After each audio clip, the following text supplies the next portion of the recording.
Good morning બાળકો, આપણે ગુજરાતીમાં પૂરક વાચન કાવ્ય 1 ભણી રહ્યા છીએ. આપણે ગયા વિડીયોમાં પાઠ્યમાંથી તેની સમજૂતી મેળવી હતી. આજે આપણે તેનું સ્વાધ્યાય લખીશું. બધા નોટબુક ખોલો. ભાવાર્થ લખેલો છે, એના પછી હેડિંગ બાંધો સ્વાધ્યાય. સ્વાધ્યાય લખ્યું. એમાં પ્રશ્ન 1 કરીને લખો પ્રશ્ન જવાબ. પ્રશ્ન જવાબ લખ્યું બધા એટલું. હવે પ્રશ્ન નંબર 1 કરીને લખો. રોજ બપોરે ગામને પાદર કવિને કોણ બોલાવે છે? રોજ બપોરે ગામને પાદર કવિને કોણ બોલાવે છે? લખો બધાએ પ્રશ્ન. હવે એનો જવાબ લખો.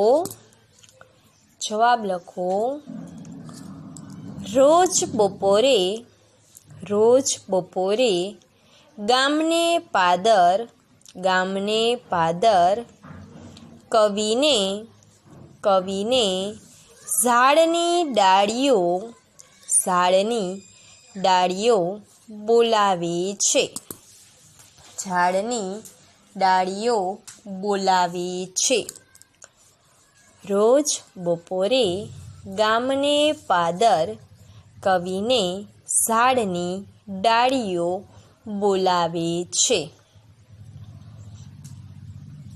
પ્રશ્ન નંબર 2 કરીને લખો. હવે લીટી છોડો, પછી પ્રશ્ન નંબર 2 કરો. ભણવાના સમયે કવિને કોણ બોલાવે છે? ભણવાના સમયે કવિને કોણ બોલાવે છે? પ્રશ્નાર્થ ચિહ્ન લખો. એમાં જવાબ કરીને લખો. ભણવાના સમયે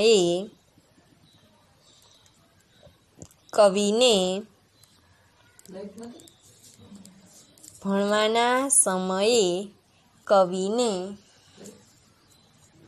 એક નાનું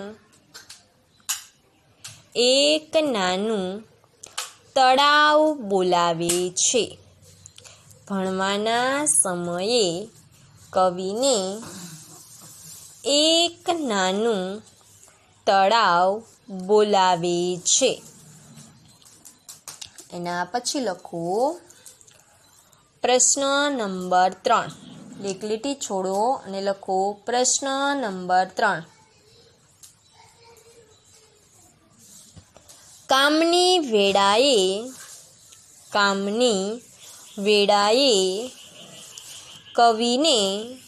કવિને રોજ કોણ બોલાવે છે? કામની વેળાએ એટલે કે સમય. કામની વેળાએ કવિને રોજ કોણ બોલાવે છે? લખો બધાએ પ્રશ્ન. હવે જવાબ કરીને લખો.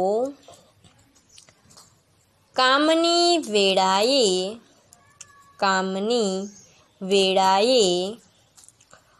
રોજ કવિને એક ઢાળ બોલાવે છે.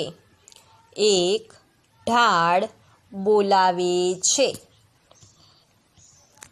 કામની વેળાએ રોજ કવિને એક ઢાળ બોલાવે છે. ભણવાના સમયે તળાવ અને કામના સમયે એક ઢાળ બોલાવે છે. લખ્યું બધાએ. હવે આવશે પ્રશ્ન નંબર 4.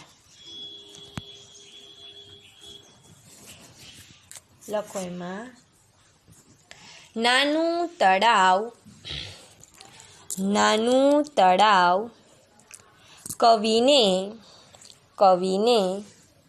ક્યારે બોલાવે છે? નાનું તળાવ કવિને ક્યારે બોલાવે છે? પ્રશ્નાર્થ ચિહ્ન. એમાં જવાબ કરીને લખો. નાનું તળાવ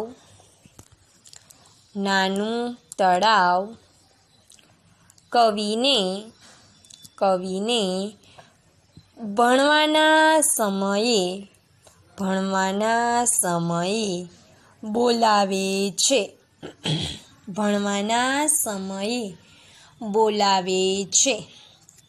નાનું તળાવ કવિને ભણવાના સમયે બોલાવે છે.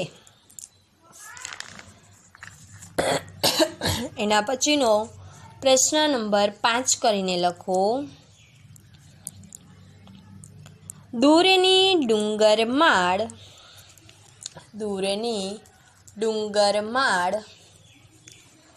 કવિને ક્યારે બોલાવે છે? દૂરની ડુંગરમાળ કવિને ક્યારે બોલાવે છે?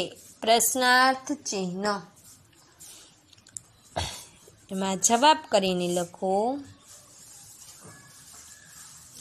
દૂરની ડુંગરમાળ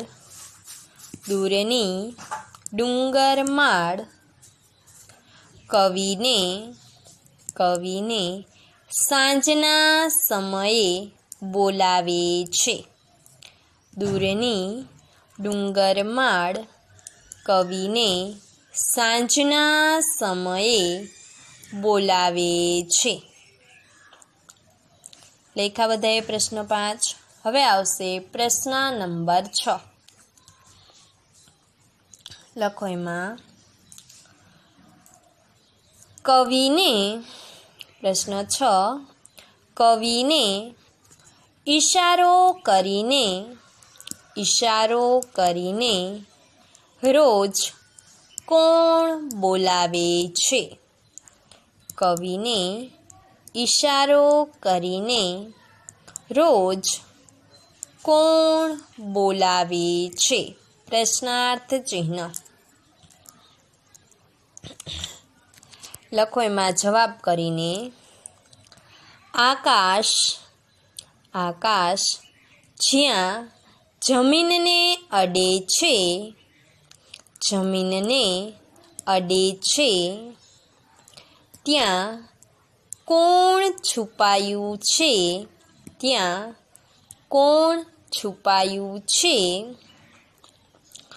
તે કવિને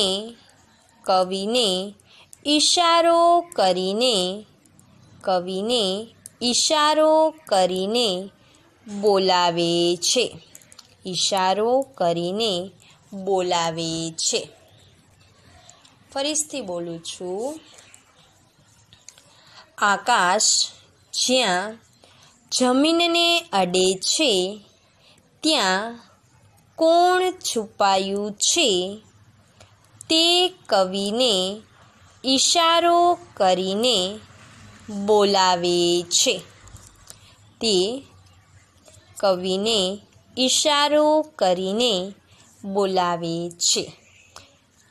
લખાઈ ગયું બધાને? અહીંયા તમારે નોટમાં પૂરક વાચન કાવ્ય 1 પૂર્ણ થાય છે. હવે આપણે સ્વાપોથીમાંથી તેના પ્રશ્નો કરશું.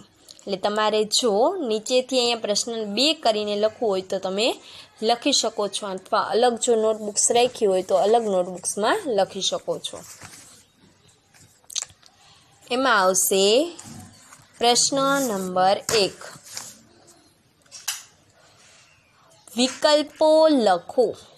વિકલ્પો લખો અથવા તો આખી સૂચના લખો. નીચેના દરેક પ્રશ્નના ઉત્તર માટે આપેલા વિકલ્પોમાંથી સાચો વિકલ્પ શોધીને તેનો ક્રમ અક્ષર પ્રશ્નની સામે આપેલા બોક્સમાં લખો.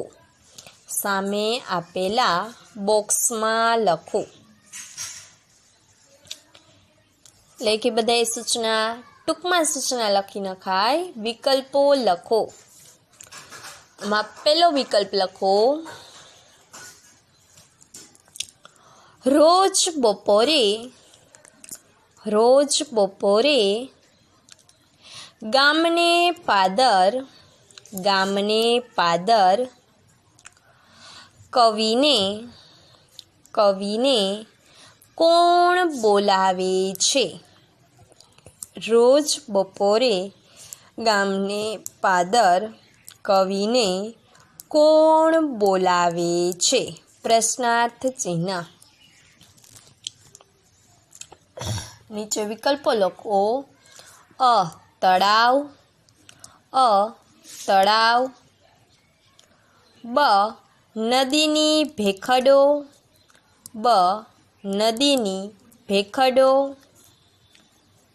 ક ઝાડની ડાળીઓ. તો રોજ બપોરે કવિને કોણ બોલાવે છે? તેમાં આવશે ક ઝાડની ડાળીઓ. એટલે સામે બોક્સમાં ક લખો અને વિકલ્પમાં ક નીચે લીટી કરો. ઝાડની ડાળીઓ લખ્યું બધાએ. હવે વિકલ્પ નંબર 2, ભણવાના સમયે કવિને કોણ બોલાવે છે? ભણવાના સમયે કવિને કોણ બોલાવે છે? પ્રશ્નાર્થ ચિહ્ન. માં લખો. વિકલ્પમાં એક નાનું તળાવ,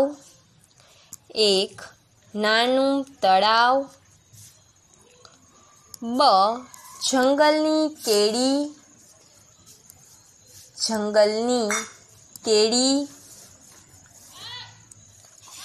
ક ઝાડની ડાળીઓ.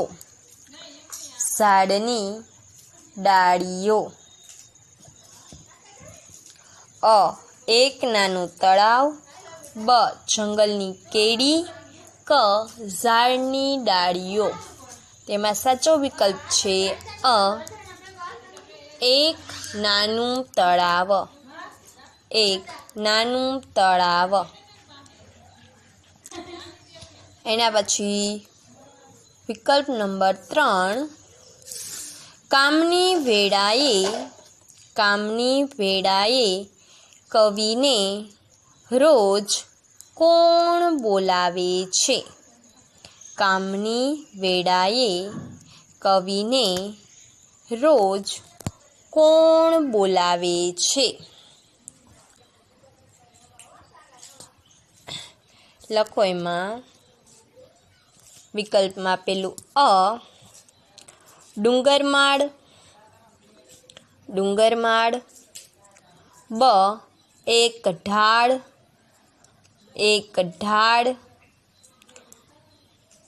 ક ખેતરોની હાર.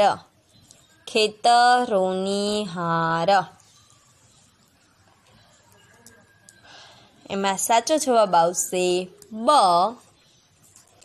એક ઢાળ. લખાઈ ગયા બધાને વિકલ્પ. હવે પ્રશ્ન નંબર 2 લખો. આપણે હમણાં જે નોટબુક્સમાં પ્રશ્ન જવાબ લખ્યા એમાંથી જ 3 પ્રશ્ન જવાબ લખાવું છું. એટલે જો કોઈને બાકી હોય તો લખી લ્યો, રિપીટ કરવા હોય તો તમે રિપીટ પણ કરી શકો છો. નીચેના દરેક પ્રશ્નનો ઉત્તર એક વાક્યમાં લખો. નીચેના દરેક પ્રશ્નનો ઉત્તર એક વાક્યમાં લખો. એમાં પહેલું, નાનું તળાવ કવિને ક્યારે બોલાવે છે?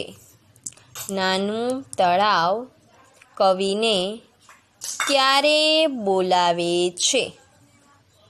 પ્રશ્નાર્થ ચિહ્નમાં જવાબ લખો. નાનું તળાવ કવિને ભણવાના સમયે બોલાવે છે. નાનું તળાવ કવિને ભણવાના સમયે બોલાવે છે. એના પછી બીજું લખો. દૂરની ડુંગરમાળ કવિને ક્યારે બોલાવે છે? દૂરની ડુંગરમાળ કવિને ક્યારે બોલાવે છે?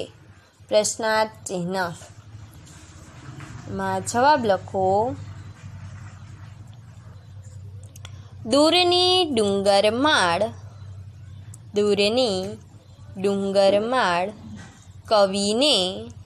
કવિને સાંજે બોલાવે છે. કવિને સાંજે બોલાવે છે. પછી પ્રશ્ન નંબર 3. કવિને ઈશારો કરીને રોજ કોણ બોલાવે છે? કવિને ઈશારો કરીને રોજ કોણ બોલાવે છે? લખો એમાં જવાબ. આકાશ જ્યાં જમીનને અડે છે. આકાશ જ્યાં જમીનને અડે છે ત્યાં કોણ છુપાયું છે? ત્યાં કોણ છુપાયું છે? તે કવિને ઈશારો કરીને બોલાવે છે. ઈશારો કરીને બોલાવે છે. હવે આવશે ખાલી જગ્યા પૂરો. લખો પ્રશ્ન નંબર 3. હવે આ બધા મારી સાથે લખવાની છે. યોગ્ય શબ્દો વડે નીચેની ખાલી જગ્યાઓ પૂરો.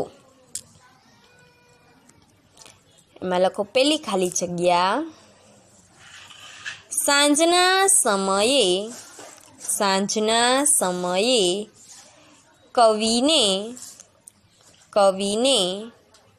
ખાલી જગ્યા બોલાવે છે.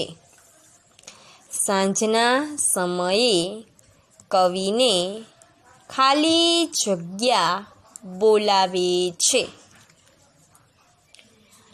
એમાં જવાબ લખો ખાલી જગ્યામાં. ડુંગરમાળ. સાંજના સમયે કવિને ડુંગરમાળ બોલાવે છે. ડુંગરમાળ બોલાવે છે. એના પછી ખાલી જગ્યા નંબર 2. આપ દૂર જ્યાં જમીનને અડતું લાગે છે. આપ દૂર જ્યાં જમીનને અડતું લાગે છે તે ખાલી જગ્યા કહેવાય. તે ખાલી જગ્યા કહેવાય. ખાલી જગ્યામાં લખો ક્ષિતિજ.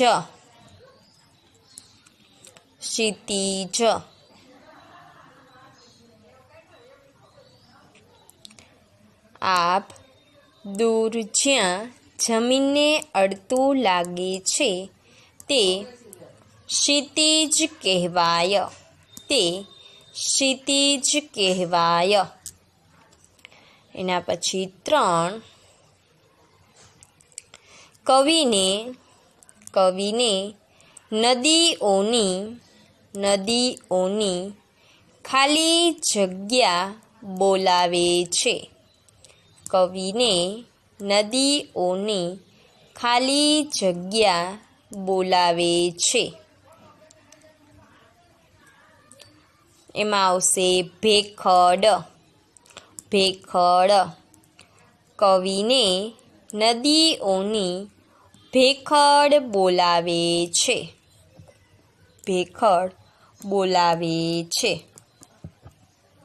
લખ્યું. હવે એના પછી સૂચના લખો. ખાલી જગ્યા પૂરી. હવે સૂચના લખો. નીચેના શબ્દોના સમાનાર્થી શબ્દો લખો. નીચેના શબ્દોના સમાનાર્થી શબ્દો લખો. એમાં પહેલું આવશે સાદ. એટલે બૂમ, અવાજ. સાદ એટલે બૂમ અથવા અવાજ. 2 કેડી એટલે આવશે પગ રસ્તો. કેડી આવશે પગ રસ્તો. એના પછી ત્રીજું વેળા. એટલે આવશે સમય અથવા વખત.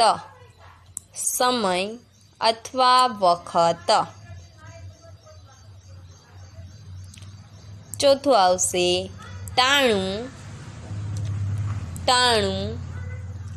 એટલે સમય અથવા વખત. તેમાં પણ આવશે સમય અથવા વખત. સાદ એટલે બૂમ, અવાજ. કેડી એટલે પગ રસ્તો. વેળા એટલે સમય અથવા વખત. ટાણું સમય અથવા વખત. લખાયા.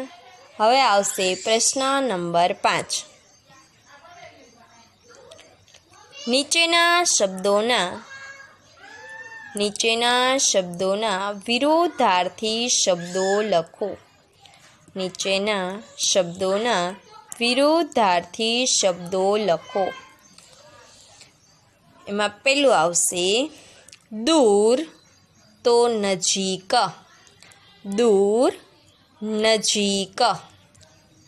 અને એમાં બીજું છે સાંજ તો આવશે સવાર. દૂર, નજીક, સાંજ, સવાર. લખ્યું. હવે આવશે પ્રશ્ન નંબર 6. નીચેના શબ્દોને શબ્દકોશના ક્રમમાં ગોઠવો. નીચેના શબ્દોને શબ્દકોશના ક્રમમાં ગોઠવો. લેખી સૂચના. હવે એમાં આવશે પહેલું લખો પાદર. ડાળ. ઈશારો. નદી. પાદર, ડાળ, ઈશારો, નદી. હવે શબ્દકોશના ક્રમ પ્રમાણે ગોઠવવાના જ. તો પહેલાં તો સ્વર આપણે જોવાના. તો સ્વર આપેલા છે તો કે હા. કયો સ્વર છે તો કે ઈ. તો આવશે ઈશારો. એટલે પહેલો શબ્દ આવશે ઈશારો. પછી ક થી ડ લગીનમાં કોઈ અક્ષર આપેલા છે નહીં. એટલે આવશે ડ લગીન ડાળ. પછી ડ પછી આવશે ન એટલે આવશે નદી. અને નદી પછી આવશે પાદર. ફરીથી શબ્દ બોલું છું. ઈશારો, ડાળ, નદી અને પાદર. ઈશારો, ડાળ, નદી, પાદર.